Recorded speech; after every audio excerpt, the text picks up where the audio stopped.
Hello, my name is Cody Santing. So yeah, I'm working at RedHat. Today I'm going to talk about SystemTap, including the basics of using it and what we're doing to make it more new user friendly. So I want you to take away the following from this presentation. First, what exactly is SystemTap and how is it useful for you? What are some of the things you can do with it? Second, the basics of using SystemTap. At the end of this presentation, everyone should be able to go home and make a SystemTap script. Third, to have increased awareness of some of the features available to help newer users. I'll also demonstrate these features so that you will already know how they work once you start using SystemTap. And finally, for you guys to know some of the plans that we have to provide even more resources for newer users. Okay, so here's a quick outline. I'm going to go over what is SystemTap, the basics of using it. I'm going to talk about interactive mode, some recent work and the motivation behind it, what's next, and some questions on how to get involved. I will have a demonstration after I've covered the basics and another demonstration after I've gone over recent work and motivation. So what exactly is SystemTap? Well, SystemTap is a powerful open source tracing and probing tool used to monitor activities of the system in fine detail. It's very useful finding out exactly what is going wrong and how it can be fixed. When fixing bugs, typical tools you would use are profilers, tracers, and debuggers. These are all very useful tools, but they have their downsides. So profilers are useful, but simple ones are too abstract, while more intricate ones require a lot of setup. Tracers provide more information than necessary, which can be a bit overwhelming and slow down the debugging process. Typically, when you use a tracer, you will need to filter some of the data you receive, which can cause relevant information to be lost. Debuggers are very good, but it's not always an option to stop the program, change the source code, recompile, and then run again. So, for example, let's say you have a service running a server that a lot of clients are reliant on, then you will... Okay. Just turning you up a little bit. Okay. It's not always an option to stop the program and then rerun it. So SystemTap offers similar functionality to all of these while also offering a solution to their downfalls. It allows you to write scripts to probe events system-wide and live. So now how SystemTap works. So first you write a SystemTap script, then it gets converted into a kernel module, and that kernel module gets inserted into the kernel. And then you get the feedback that you request from your script. So why would you use SystemTap? Well, you may be on an unfamiliar and busy system, and you can't stop that system. Or maybe you need to fix a bug without recompiling. Or perhaps you're trying to become familiar with how a program works, but don't want to break anything. So SystemTap has lightweight syscall tracing that is read-only by default, so it is not intrusive. Now, some of the basics of SystemTap. So each script will contain a number of probes. Probes have two elements to them, the trigger and the handler. So a trigger is the point or condition that needs to be met in order for your probe to be invoked. The handler is the actions to take upon the probe being invoked. So let's say, for example, you know something's wrong with your program. Maybe a function isn't returning the proper value. You can have a probe that will trigger when that function returns, and you can check the return value. So here's another small example. Probe begin, print line, hello world. Now probe begin will trigger when your SystemTap script first starts, and this just prints hello world. It's a basic example. Here's another one. Process ls begin. When the ls process has started, then this probe will trigger. So even with such a simple probe, you can detect when any process has begun, no matter where on your system it originates from. Okay, so now I'm going to go over a few more probes. So SystemTap supports many triggers, also known as probe points. So some more important ones are kernel and process, statement, and function probes. So in this first one, this will detect when line 501 of the read-write file, which happens to be in the sysread function, executes. You can see you can have some very specific probes. The second one will trigger anytime the user process ls hits its main function. The important thing to take away from here is that you can have both user space and kernel space probes, and you can have them running at the same time. For those of you that use Java, there are some Java-specific probes. So when a specific method in a certain class of a specified Java process ID runs, then this third one will trigger. There are a few other types, so timer probes. Timer probe will trigger every X amount of time, no matter where in the code the kernel is. Net filter for networking events. Perf points for hardware performance counters. And here's a helpful command you can do. I'll demonstrate that. That allows you to see all of the supported probe points. Is that easy to read? Yeah. Well, it's kind of cut off. So you can see there's quite a few that supports. Those don't really, that command doesn't really give descriptions of the probe points, so you can use man stat probes, so you can read more about what the probe points do. While I'm on the topic of documentation, SystemTap has a lot of documentation, so if you check the manual pages using the K switch, then you can see all of the supported, or all of the manual pages. So now the language. So the SystemTap language is relatively straightforward. It has all of the elements you would expect in a higher level programming and scripting language. So it has variables, conditionals, loops, functions, arrays, and so on. Anyone who has programmed in a higher level scripting or programming language won't really be too surprised by what they find in these basic elements. It also does include a few extra things, so tuple-keyed arrays and for each loops. Tuple-keyed array is essentially an array that allows you to use expressions, and not just integers, as indices. So you can have an integer and a string, or a string and a string and a string. I believe it can support up to 9 different expressions. And for each loops are used to iterate through these tuple-keyed arrays.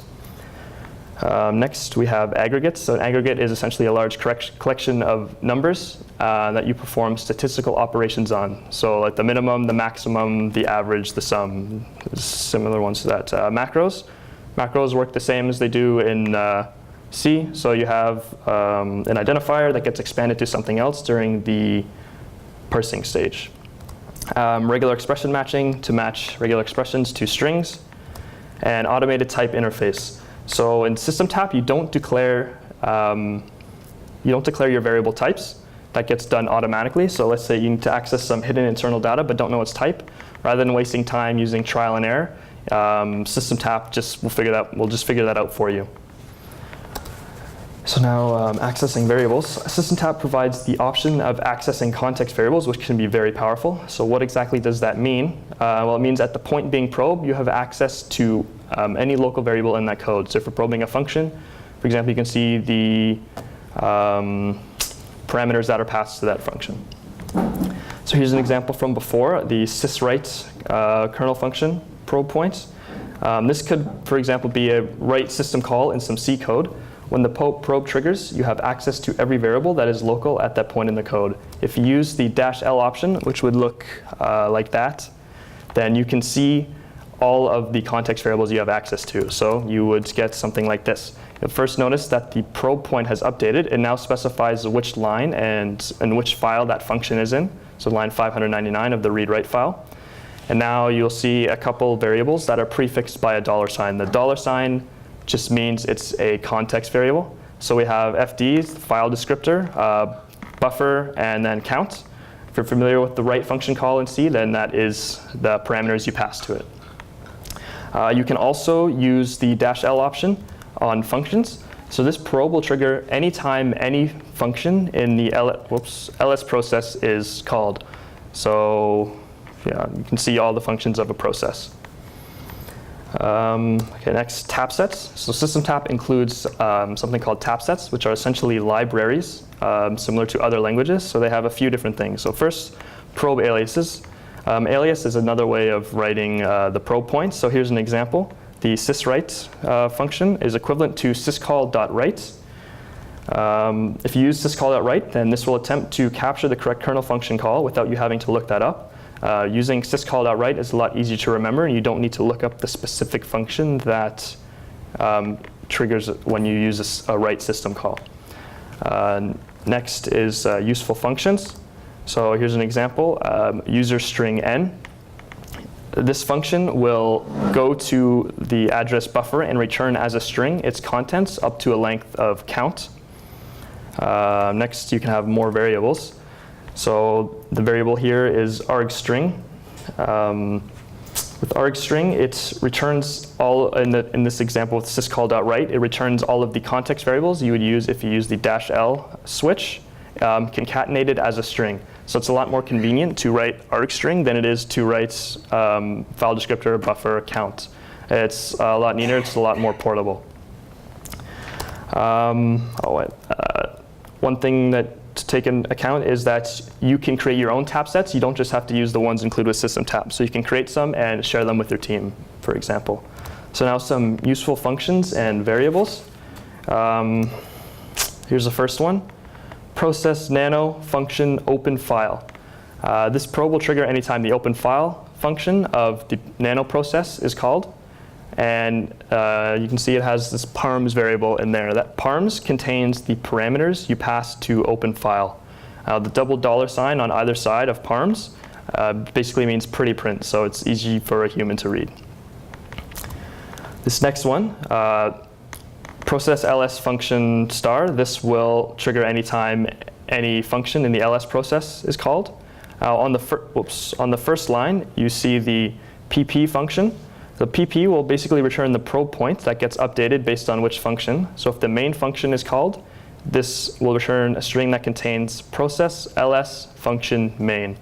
pp function on the second line will just return main. System commands, you can execute system commands using the system function. And this last one's probably the most important in my opinion. PID filtering using the -x switch. So when you use the -x switch, you would specify a process ID. And that process ID gets returned when you use the target variable you can see in the handler. When you use the PID function on the left, it returns the process ID of the process that triggered the syscall.write. So if they are not equivalent, then you hit the next statement, which will skip the remainder of the probe. This can be useful if you want to troubleshoot one specific program, but don't want to capture all of the other write system calls. Okay, so I'm going to have a bit of a demo. It's going to be a live fix, so meaning I'm going to run this program, and I'm not going to stop it and fix the issues that we have with it. So let's just take a look at the code. First, you have next number function. Just returns a counter, so 0, 1, 2, 3, and so on.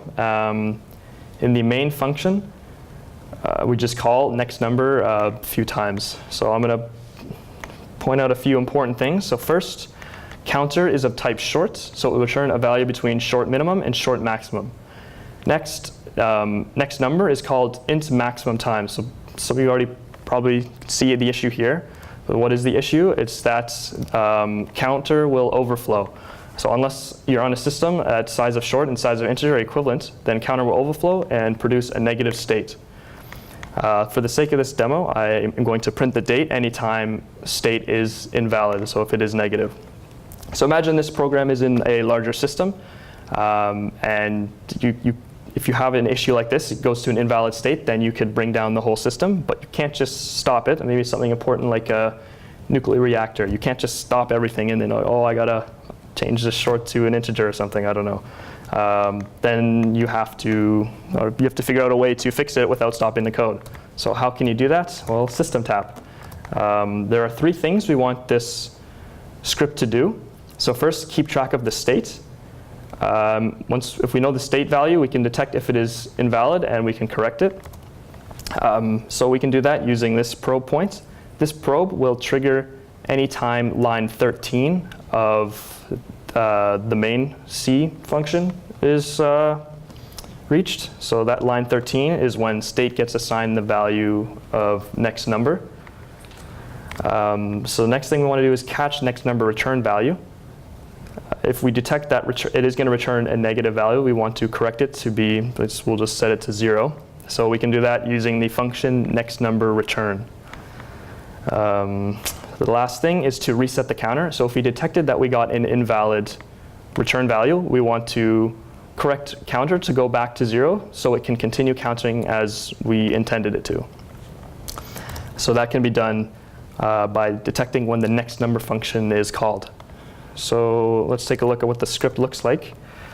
At the top here, you see global state and reset counter. State will just keep track of the value of the state function in the C code.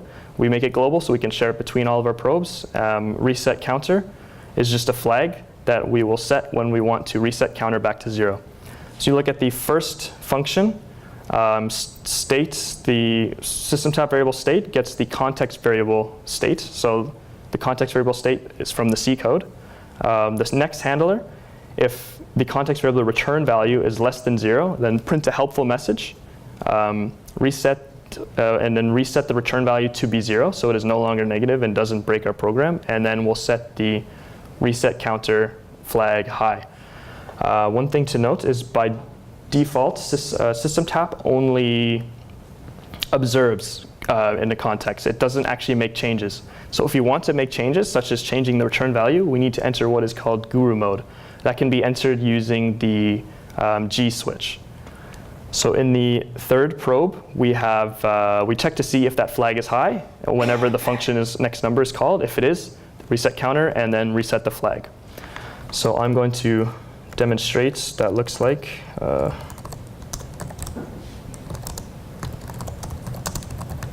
Let's see.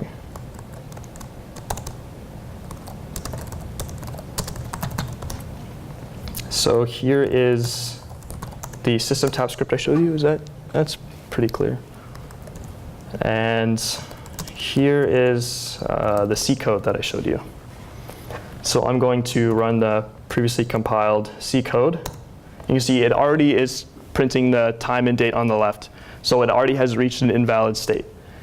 So the state variable is negative. So let's run the SystemTap script. So I have the G command, so I can enter guru mode and make changes to context variables. So now we already have messages printing on the right. And if you look at the left, you will see that the time is no longer updating. So that means we have successfully captured the return value and changed it to be 0, so it is no longer negative. So if I stop my SystemTap script, now the time is updating again on the left. So we broke it. Run one more time, and the time no longer updates.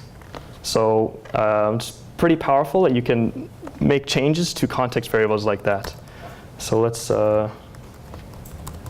kill these. Yeah, okay. Okay, so that kind of concludes the first part of the presentation, where I go over some of the SystemTap basics. So as a quick summary, I covered what is SystemTap, some of the things you can do with it, and the basics of SystemTap. So the basics include probes, probe points, elements of the SystemTap language, variables, and tap sets. So SystemTap includes something called interactive mode, which was first made available with version 3.0. You can enter it using the I or interactive switches. Interactive mode is essentially allows incremental and interactive script building with the option of loading and updating an existing script or creating a brand new one. Also available is a feature that will automatically analyze your script, giving it information on each variable, probe, and function. One reason to use interactive mode over just running SystemTap directly is this auto-analyze feature. So the typical script building process involves editing your script, compiling it, running it, seeing error messages, and repeating that. Now auto-analyze will remove the compile and run steps, speeding up the process. Interactive mode also provides a way to discover example scripts included with SystemTap, which is a good way to learn about various probe points as well as some of the capabilities of the tool. I'm going to get more into that example discovery in a little bit. So the next demo will entirely be in interactive mode, but before I get to that demo, recent work and the motivation behind it. So a lot of recent work has been focused on improving the experience for interactive mode, as it's the best place for new users to play around. These updates include more helpful messages, such as suggesting commands for users who are not sure what they want to do, aliasing some of the commands to make them easier to discover, and a new command, which is used for example discovery that I'll get into again shortly.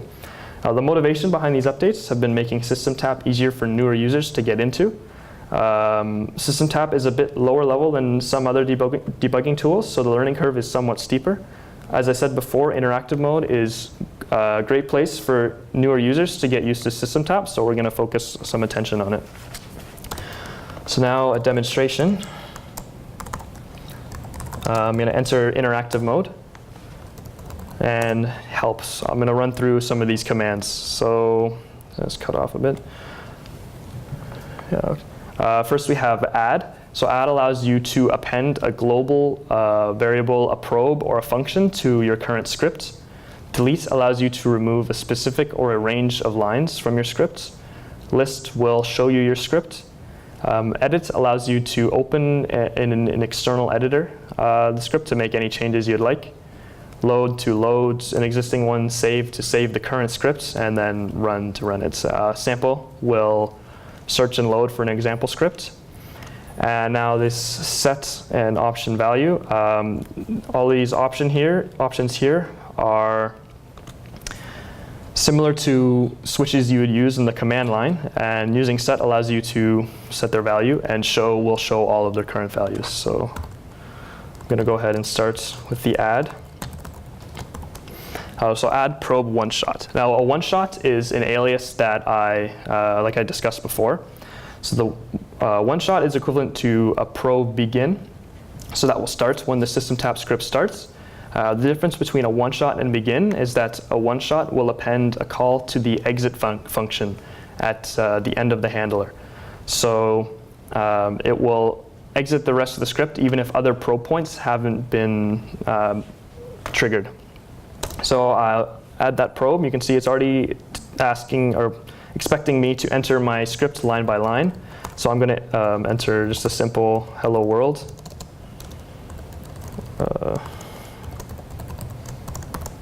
And I'll close it off. And now it has accepted my probe. So I will use the list function. You can see my current script. Because I only had the one probe added, it's a short script. If I run that, it does exactly as expected. Can you list it as expanded with the alias? Currently, no, we cannot. So next, I'll just delete. Maybe I don't want to delete, maybe I don't want to delete the second print statement, so I'll remove that. Hopefully it's gone. If I use the edit command, you can now see the current scripts, and still a bit cut off. You can see the current script, and that line is thankfully gone. So I can run again, and it just prints hello. So now I'm going to show some of the options you can set. So here's a list of all of them. The first one I'm going to cover is auto-analyze. So auto-analyze, I discussed earlier, will give you information on each probe, variable, and function in your script. So I'm going to set auto-analyze to 1. And show again, you can see I have set it to 1. So if I make it, auto-analyze will be invoked anytime a change is made to the script. So I'm going to just add a few variables so we can see the type of information it gives.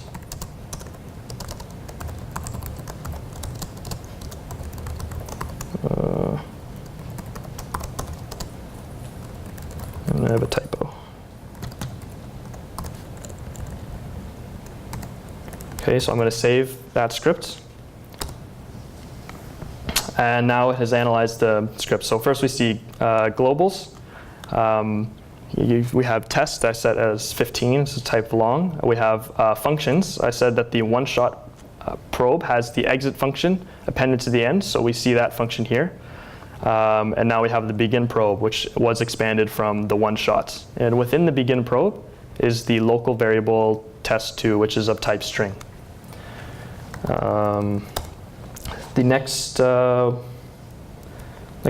I'll go over is timing. So if I set timing and I run that, it gives this nice probe hit report, which gives the probe how many times it was hit and the number of cycles it took on minimum, average, and maximum. Because this is a one-shot, it exits right away and it only has one hit.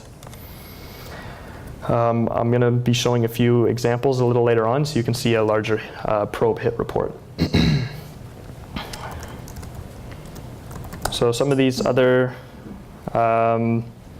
options I'm just going to talk about, not actually show. So first is the guru mode. I talked about guru mode. It allowed you to make changes to context variables and not just observe them. It also allows you to run embedded C code in your SystemTap script. Target process ID is the -X option I talked about. Now command allows you to run a system command that will execute the same time as your SystemTap script. What this also does is it ties the process ID of the command that you entered to the target function. So when you use target, it would typically return the process ID you specify with the -X option. But it also, if you use a command, it will tie to the command option. Let's see, did I cover everything I wanted to? Actually, auto-analyze by default is enabled, and it should be enabled. Just for the sake of this demo, I changed the code so that it's off. Okay, one thing to note about setting these options is that the process of setting them is going to be simplified in the near future. I'm going to get into exactly how shortly. So next, I'm going to talk about the newer sample command. So SystemTap includes about 150 or so example scripts. So most of these scripts were used in production for fixing bugs and testing. There's a wide range of scripts to choose from, including analysis of memory, network, and other system resources. So how exactly can you find and play around with these scripts? Well, the sample command. What the sample command does is it searches through description files of each script with the provided keyword, and will return a list from you to select from, then give you a description and the name and the title of the script so that you can load and run it. So I'm going to try a few. So sample IO. See, there's quite an extensive list of example scripts related to IO. So I'll select one. Now it gives it the title, the name, and the description. It asks me if I want to load that. I want to choose another one. So I'm going to select another related script. So what this script will do is it will measure all of the reads, writes, and data written during all executables that are running while the SystemTap script is running. So I'm going to go ahead and select that one. My script currently exists, but I don't really need that one. It's just a one-shot, so I'm going to overwrite it. By list, you can see I have the new script. So it's a little more complex than the one I had before. If I run that, I'll give it a few seconds to collect some data. And here we go. This script prints some nice information on the number of reads and writes and opens, and a number of bytes and kilobytes for all of those opens. Now here's a more extensive hit report. You can see here's one function, the sysread function. It had 190 hits and it gives information on minimum, average, and maximum times to run through it. So that's one. Let's look at some networking events. Whoops. So there's not quite as many as there are IO related ones. Select one. Now this script is similar to the previous one, except it monitors packets and bytes sent between IP addresses. So I'm going to load that one, overwrite my current script. If I use list, you can see it is a different script now. So this one uses, these are the aggregates I talked about, and a tuple keyed array. So if I run that, give it a few seconds, and I stop, and you can see these are the IP addresses, and those are the number of packets and bytes sent between each of them. And again, a more extensive probe hit report. Let's see. So these example scripts I'm not actually going to run and show, but I'll just talk about them. So these are emergency band-aids of real vulnerabilities. They were created specifically to protect from newly discovered vulnerabilities while a permanent fix was being developed. So they really show some of the versatility of SystemTap. If you want to learn more about these vulnerabilities, then you can just Google the name of the scripts and you'll find a lot of information on both the bug and the fix that was used. I can just load one. I guess I've got a lot of time. So this one, 5195, I believe is the dirty cow vulnerability. What this script does is it detects when there's a memory write, and it will set the count to 0. So it essentially prevents you from using that system call. Here's a fun one. There are actually a few games made in SystemTap. So you can play 2048, for example. So someone made 2048 in SystemTap, which is pretty cool. So that's the sample command. It's a great place to play around and try to discover scripts related to something you're intending to do. So before you start making your script, it's a good idea to enter a keyword related to it, and maybe someone has already made what you've done, or maybe someone's done something similar so you can build upon it or draw ideas from it. One thing to note about this command, it has not been officially released, so you have to clone the most recent sources. I'll provide a link at the end of the presentation where you can do that. Also at that link is a list of every example that there is, so you can look through those manually rather than the sample command if you don't want to clone the most recent sources. Okay. So now some future plans. Some of my work in the near future will be focused on improving newer user experiences, mostly within interactive mode. As I mentioned before, setting options will be simplified. So rather than typing each option one at a time and setting the value one at a time, the plan is to have it accept a partial step command line so that you can enter multiple at a time. Also within interactive mode is the sample command. So the next steps for sample is to improve discoverability as the scripts as much as possible. So this can be done one way, accepting multiple keywords. So it either can be more inclusive with selecting scripts related to any of the keywords, or more exclusive, accepting scripts related to all of the keywords. Also, another way to improve discoverability is to add keywords to some of the description files. The biggest thing to plan to reduce the barrier of entry in SystemTap is the tutorial you see up there. The tutorial is planned to be a command within interactive mode and is essentially an interactive version of add. It would walk the user step by step through construction of a script. So this includes selection of probe points, whether it's the kernel, a process, or a module. By listing available context variables similar to the else switch automatically, users will quickly get an idea of what type of data and what type of data that they can view for their script. After a probe point has been selected, then the tutorial will guide the user in construction of the handler. So it will suggest a list of potential actions, like maybe tracing or time measuring, and will display those for the user to select from. Also planned is an interactive completion feature, such as variable spelling correction. The purpose of this mode is to reduce difficulty in becoming familiar with SystemTap and its many features for newer users. So that's kind of the end of the presentation. I guess I went a little fast. If you'd like to get involved, then you can go to the Sourceware SystemTap website up there. You'll find a ton of information on getting started, including beginner's guides, tutorial, a tap set reference, and a language reference. There's also information on contributing if you'd like to contribute. If you want to ask any questions, you can go to the SystemTap channel on Freenode. There's almost always someone there who is willing to help you. If you prefer email, there is a mailing list. So does anyone have any questions? Yep. You guys have a Debian package available?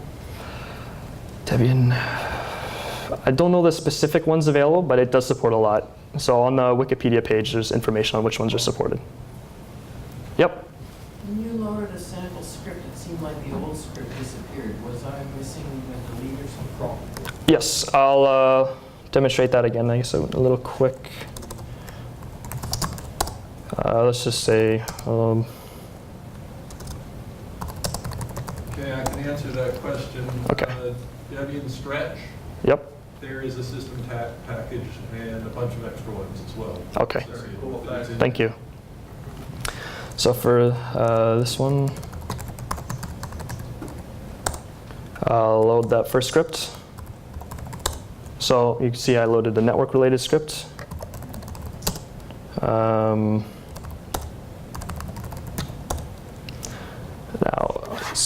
can you see at the bottom there? Would you like to open this? Oh, well, yeah, just so first load that one, and then it asks if you'd like to overwrite the existing script. So overwrite, and now we have the new one. Yes? You had showed an example where you had you were probing, say, like a Java application, and it had very specific things to the Java keywords. Yep. Does that exist for other object-oriented languages like C++ or C#? I did have a few probe points. Let me try to find some of those. So in this example here, probe process myapp statement myapp.c line 13. So it is in C and C++. I'm not sure if there are too many that are supported, kind of like Java. Let me just.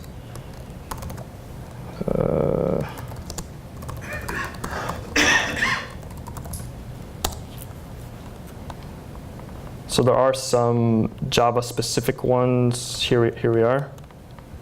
I don't believe there are too many supported like that. I think maybe Python is being worked on, but you can still use like a process like I had back in the demonstration here. Thank you. You're welcome. Yep. I'm impressed with SystemTap. When I first heard of it, I said, oh, I know how that works. It sits in the kernel and module and put breakpoints or something in the kernel or overwrites a little bit of code. I don't know. I can imagine what he's doing. But if it lives in the kernel, putting traps in the user line is pretty amazing. Yeah, it's very powerful. Is it that you've got a sort of a mirror image of the SystemTap module that's in user land, or like how does it work for user land stuff? For user land stuff. If you don't know, that's fine. I mean, it could be just magic. It seems like magic. The top of my head, so the way it works is it generates the C code and then it executes the C code. And I think by checking, yeah, I'll get back to you on that. It's interesting. Yeah. Any other questions? Oh, and similarly, that you trap Java is really important because there's Yeah. no GDB Java as far as I know, right? Yeah. But GDB is pretty good for user land for C and it's compiled language. Yeah, so one advantage of this is you don't actually have to stop the code like GDB, for example. Okay, looks like that's it. If anyone has any other questions afterwards, I'll be at the reception. So thank you.